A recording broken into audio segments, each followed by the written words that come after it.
कल आ गया था बच्चों के स्कूल से फ़ोन, तो सुबह सुबह आज मैंने बहुत जल्दी काम कर लिया है। और सबसे ज़्यादा पिछली बार ना मैं सिर्फ दूध पिला के नहीं गई थी, क्योंकि ज़्यादा जल्दी गई थी। पिछली बार था टेस्ट, इस बार देखते हैं क्या होता है। उन्होंने फ़ोटो वगैरह जो सारी चीज़ें हैं एडमिशन के लिए करे थे, अभी हम कुछ कह नहीं सकते हैं, तो मैं लेके जाऊँगी। लेकिन मैंने आज दूध भी ज़्यादा पिलाया है उनके लिए। और ये मैंने इधर सेब कट कर लिए हैं, तो इनके लिए मैं बनाने वाली हूँ जूस। तो इस बार खिला के ना ऐसे जाऊँगी जैसे मुझे ये ना लगे कि ये भूखे हैं। पिछली बार ना मुझे आते ही सबसे पहले मैंने हाथ धो के इनके ही पास गई थी खाना खिलाने के लिए, क्योंकि वहाँ पे जाकर मुझे टेंशन हो रही थी। अगर मैं दलिया वगैरह ना खिला जाती ना तो टेंशन नहीं होती है, फिर तो ये लगता है भूखे नहीं होंगे, क्योंकि दलिया से पेट भर जाता है। लेकिन अगर हम लिक्विड चीज़ें जैसे दूध वगैरह ही दे जाएँ तो मैं उसमें ऐसे लगता है कि काफ़ी समय हो गया और भूखे होंगे। तो मुझे वहाँ से बहुत जल्दी पड़ रही थी आने की। तो इस बार ये देखो मैंने बहुत जल्दी 8 बज रहे हैं, ये सेकंड फीडिंग है। उसके बाद फिर मैं सीधा इन्हें दलिया खिला दूँगी और दूध मैंने सोई पिला दिया। तो ये जूस हो गया है मेरा बन के रेडी, और अब मैं इसको जा रही हूँ पिलाने के लिए। और ये पानी है। और इधर देखिए मेरे हीरो की हालत, ये मैंने करवट दिलवाई थी तो कितनी बढ़िया इनकी करवट है। और ये बेड है ना, ये उठता नहीं है, पता नहीं क्या हो गया है इसकी, ये शायद ख़राब हो गई हैं। इधर से मैंने इतना घुमाया वो उठा ही नहीं, वरना उठ जाता है। एक तो बच्चे इसको ऐंठते रहते हैं ना, तो मैं इनका एक दो बार थोड़ा बेड पे भी लिटा दूँ, कमर थोड़ी सीधी हो जाएगी, क्योंकि खाट है ना ये बीच में से थोड़ी सी झुकी हुई रहती है। और देखो अभी मेरा कुंभकर्ण भी सो रहा है इधर तो सबसे पहले तो इनको सीधा करूँगी, बेचारे पड़े हैं टेढ़े मेढ़े। हीरोज कौन परी है तेरी है, वो तो खुश है टेढ़े मेढ़े होने में भी। तो पिला दूँगी मैंने सीधा करके। तो ये है मेरा सूट, ये कि बहुत दिन पहले मैंने इसको सिल लिया था, लेकिन ना तो इस पर तुरपाई हुई थी ना ही इस पर सिलाई लगी थी। तो रात देखो बड़े बड़े धागे आपको दिखाई दे रहे होंगे, ये मैंने कच्चा कर लिया था।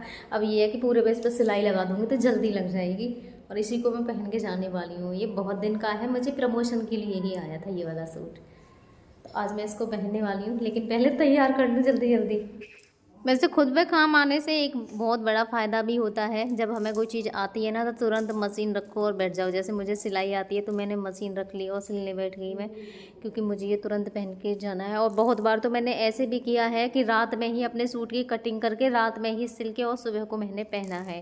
तो यही फ़ायदे होते हैं, जब कोई चीज़ हम पे आती है तो हम उसे कभी भी कर सकते हैं। वरना तो आपको भी पता है, अगर टेलरों के पास जाओ तो कोई भी चीज़ टाइम पर मिल भी जाती है और नहीं भी मिलती है, कोई गारंटी नहीं है। लेकिन मैंने तो ऐसे बहुत बार किया है कि रात में ही सूट कटिंग करके और रात में ही सिल के बहुत बार पहना। मैं अपने गांव में ये चीज़ें बहुत करती थी, क्योंकि मैंने ना हमेशा कभी मैं बैठती नहीं हूँ, गांव में भी नहीं बैठी थी, नया ही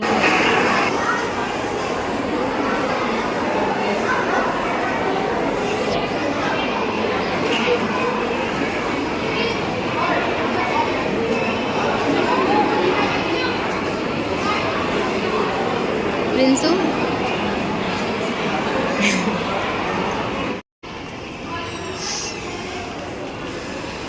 क्यूटी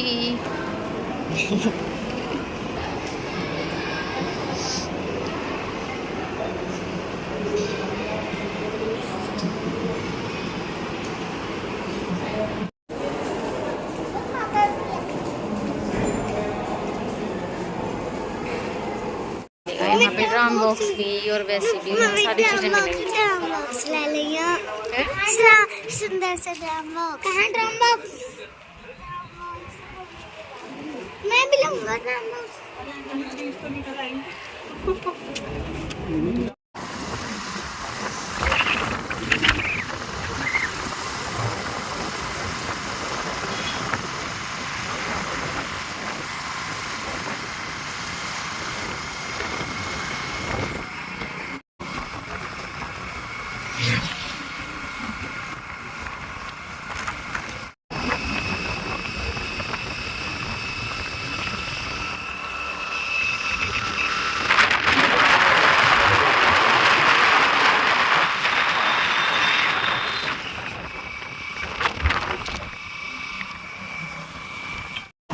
लाओ ला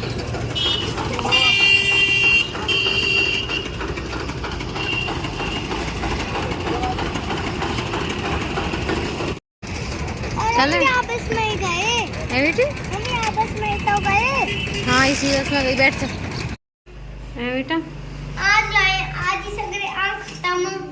ये बच्चे हैं ना, ये देखो वहाँ पे जीजू ने इनके लिए जूस पिलाया था, तो इतने महंगे, ये 50-50 रुपए के 2 आम है, ये 100 रुपए के 2 आम लिए और जिद कर गए। मैंने कहा बेटा तेरी मम्मी की इतनी औकात ना है कि इतने महंगे महंगे आम तुम्हें खिला सके। पर बच्चे ना जिद करते हैं, फिर मैंने दिला के लाई। तो वहाँ से आ तो गई हूँ, लेकिन अभी तक उनका डायपर साफ़ नहीं हुआ है। तो सबसे पहले तो मैं डायपर साफ़ कर लूँ।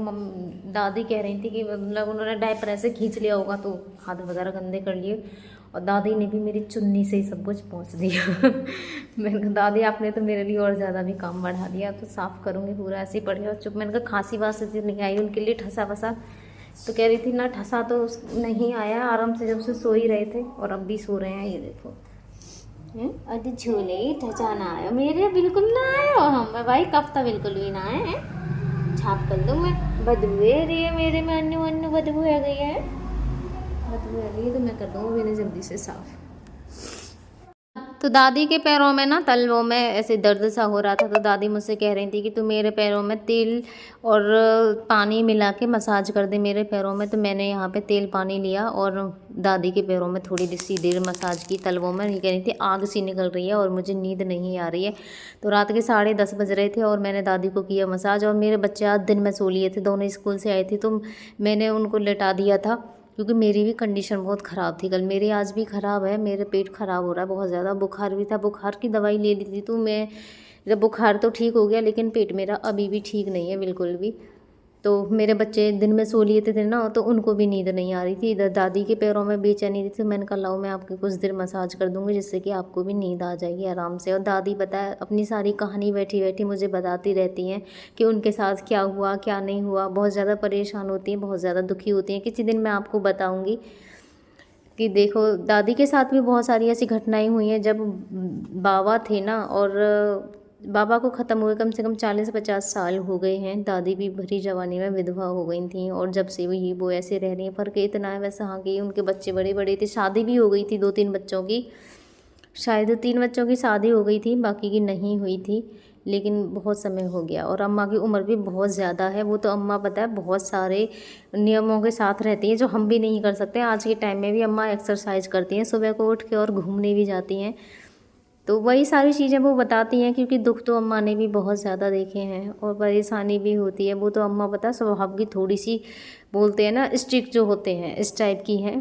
तो काट लिए बस, बोलते हैं कि भगवान हमें जिस कंडीशन में डाल देते हैं सारी चीज़ें देखनी पड़ती हैं, झेलनी भी पड़ती हैं। और थोड़ा सा ऐसे लगता है कि क्या बोलें, सबकी जिसकी ना सुनो उसी की कम है, सबकी ज़िंदगी में दुख है। बस ये है कि मेरा जो दुख है ये थोड़ा सा अलग है। ऐसा दुख तो भगवान किसी को भी ना दे, किसी को भी ना दे, मैं तो यही बोलूँगी। मैं कैसे काटती हूँ ये मुझे ही पता है। इससे पहले जो टेस्ट हुआ था ना वो रिटन टेस्ट था, और इस बार जो उनके लिए बुलाया था तो वो बुलाया था ओरल टेस्ट के लिए। तो अगर मैं ओरल टेस्ट की अपने बच्चों की बताऊँगी ना तो आप भी कहोगे। देखो वहाँ पे मतलब ज़्यादातर नॉर्मल सी चीज़ें पूछ रहे थे कि अगर कोई गेस्ट आएगा और तुम्हारी मम्मी कहीं बिजी होंगी क्या तुम उन्हें पानी दे दोगे, ऐसी चीज़ें वो पूछ रहे थे। और मेरी बेटी से कहा कि खाना खाने से पहले अपने हैंड वॉश करती हो या नहीं करती, तो मेरी बेटी कह रही थी नहीं करती। और मुझे पता थी कि मेरा बेटा कॉपी करेगा अपनी बहन की, जैसे वो जवाब देगी ना वैसे ही वो देने वाला है, वो उसकी कॉपी करता है हर चीज़ में, तो उसकी तो मुझे पहले से ही पता थी। तो फिर मैंने उससे बोला, मैंने कहा प्रिंसी तुमने ऐसे क्यों बोला, तो कह रही थी मम्मी डर लग रहा था। मैंने कहा ये बोलने में तुझे डर नहीं लगा कि मैं हैंड वॉश नहीं करती हूँ खाना खाने से पहले, जबकि वो सच है कि वो नहीं धोती है, लेकिन मैं धुलवाती हूँ उससे ज़बरदस्ती। जब भी वो आती है और कोई भी चीज़ होती है ना, मैं उसे कितना भी समझा लूँ, जैसे चप्पल जूते भी ऐसे घूमेंगी तो मैं उतरवा के रखूँगी, वो सारी चीज़ें डेली उसे बताती हूँ, लेकिन वो डेली करती नहीं है, लेकिन मैं फिर बाद में से करवाती हूँ उससे। तो उसने सही भी है, वो जो करती है उसने वो बता दिया, लेकिन मैं जो करवाती हूँ वो उसने नहीं बताया। और वही चीज़ बेटे ने भी बोला, जैसे उन्होंने बेटों से पूछा उसने भी सेम कह दिया कि नहीं करता, और बाकी तो बता दिया, आधा अधूरा कुछ नहीं बताया, तो यही है। लेकिन हाँ हो गया। और उन्होंने एडमिशन के लिए बच्चों के लिए बोल दिया कि आप एडमिशन के लिए मतलब आज के लिए बोल दिया था कि कभी भी करा सकते हो एडमिशन के लिए। तो आज तो मेरा व्रत है और आज है शनिवार, तो मैं थोड़ा लेट ही हो जाऊंगी, मेरा काम लेट हो ही जाता है, कितना भी जल्दी कर लूँ नहीं हो पाता, क्योंकि काम ही बहुत सारा रहता है। देखो एक तो बच्चे परेशान करते हैं, समय बच्चे भी घर पे, और दादी कहती हैं ये स्कूल ना जाते इतनी लेट हो जाते हैं, वो बच्चों पे हल्ला मचाती हैं। अभी उन्हें क्या पता कि एडमिशन वगैरह हुआ नहीं है, करा ही रही हूँ। देखो 3 दिन स्कूल चली गई मैं। एक दिन बात करके आए थे, एक दिन रिटन टेस्ट हुआ, एक दिन ओरल टेस्ट हुआ, अभी एक दिन और जाना है। तो जीजू कह रहे थे कि अभी आए हो, क्योंकि बच्चों के साथ 4 लोग हो जाते हैं, परेशान होते हैं कि गाड़ी पे।